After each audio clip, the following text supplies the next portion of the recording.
Hi everyone, പലതരം ചേരുവയുടെ മറ്റൊരു വീഡിയോയിലേക്ക് എല്ലാ കൂട്ടുകാർക്കും സ്വാഗതം. ഞാൻ ചാനലിൽ ഇടയിലുള്ള വീഡിയോസ് ഉണ്ടാക്കി സക്സസ് ആയ വീഡിയോസ് ആട്ടോ.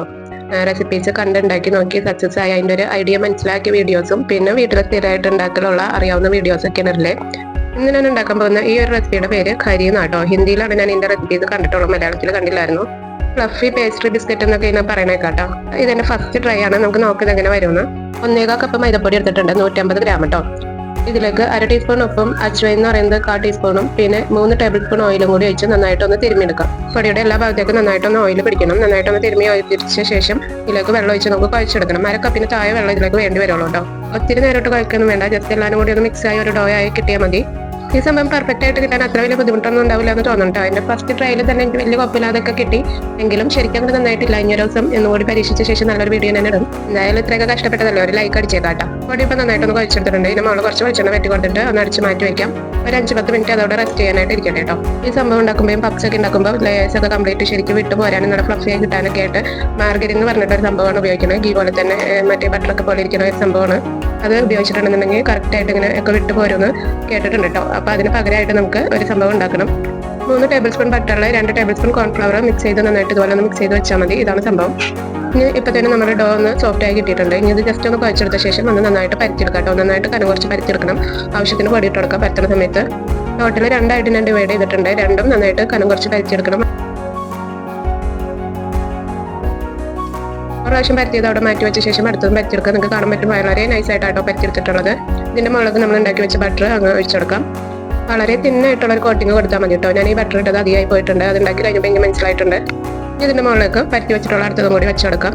ഇനി ഇതിന്റെ മുകളിലും ചെറിയ ലൈറ്റ് ആയിട്ട് ഒരു കോട്ടിങ് കൊടുക്കണം.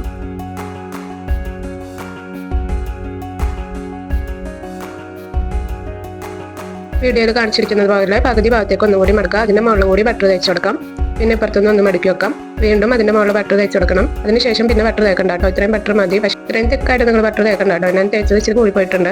മുകളിൽ ഒരു ലെയറിൽ നമ്മൾ ബട്ടർ തേക്കാത്തതാണ്, അതൊട്ടി പിടിച്ചിരിക്കാൻ വേണ്ടിയിട്ട്. അല്ലെങ്കിൽ ഇതിങ്ങനെ വിട്ടുപോരും. ഈ ഒരു പാത്രത്തിലേക്ക് വെച്ച് നമ്മൾ ഫ്രിഡ്ജിൽ ഒരു 5-10 മിനിറ്റ് ഒന്ന് സെറ്റ് ആവാനായിട്ട് വെക്കാം. സമയം കൊണ്ട് ഒരു ചായ കുടിക്കാം. ഫ്രിഡ്ജിൽ ഇങ്ങനെ ഒന്ന് വെക്കുമ്പോൾ ഒന്ന് നന്നായിട്ട് സെറ്റായി കിട്ടും കേട്ടോ. ഇനി വീണ്ടും ഇത് പരത്തിയെടുക്കുക. ഇനി പരത്തുമ്പോൾ ഉണ്ടല്ലോ ഓയിൽ ഒഴിച്ച് പരത്തിയാൽ മതി കേട്ടോ. പൊടി ഇട്ട് പരത്തരുത്. എന്താണെന്ന് വെച്ചാൽ വെളിച്ചെണ്ണയിൽ ഈ സംഭവം ഇട്ടപ്പോഴാണ് പൊടിയിട്ട് പരത്തിയതിൻ്റെ ഒരു ബുദ്ധിമുട്ട് എനിക്ക് മനസ്സിലായത്. അതുകൊണ്ട് പൊടിയിട്ട് പരത്താൻ പാടില്ല കേട്ടോ.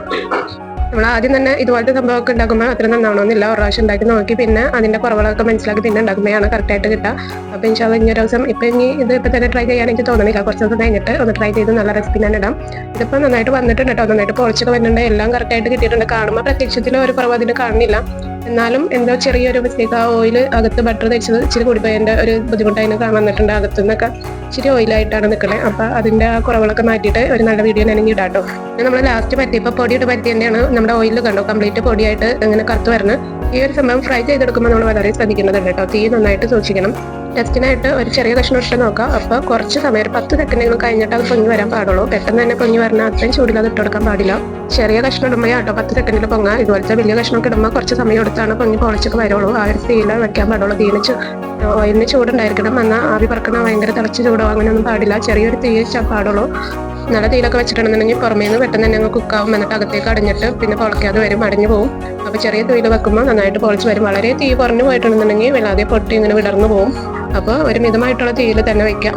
എന്നിട്ട് ലൈറ്റായിട്ട് ഒരു ഗോൾഡൻ കളർ ആവുന്നത് വരെ ഫ്രൈ ചെയ്ത് ഇങ്ങനെ കോരിയെടുക്കാം. അപ്പോൾ ഞാൻ ഇതിൻ്റെ സ്ട്രക്ചർ നിങ്ങൾക്കൊന്ന് കാണിച്ചു തരാം. പ്രത്യക്ഷത്തിൽ വലിയ പ്രശ്നമൊന്നുമില്ല, നന്നായിട്ടൊക്കെ കിട്ടിയിട്ടുണ്ട്. എന്നാലും അതിൻ്റെ അകത്ത് ഇച്ചിരി ഓയിലിൻ്റെ ഇത് കണ്ടോ. കുറവുകളൊക്കെ നികത്തി മറ്റൊരു വീഡിയോ ഇടാം കേട്ടോ. അപ്പോൾ ഇൻഷാല്ലാ ഇനി മറ്റൊരു വീഡിയോ ആയിട്ട് കാണാം. Thank you.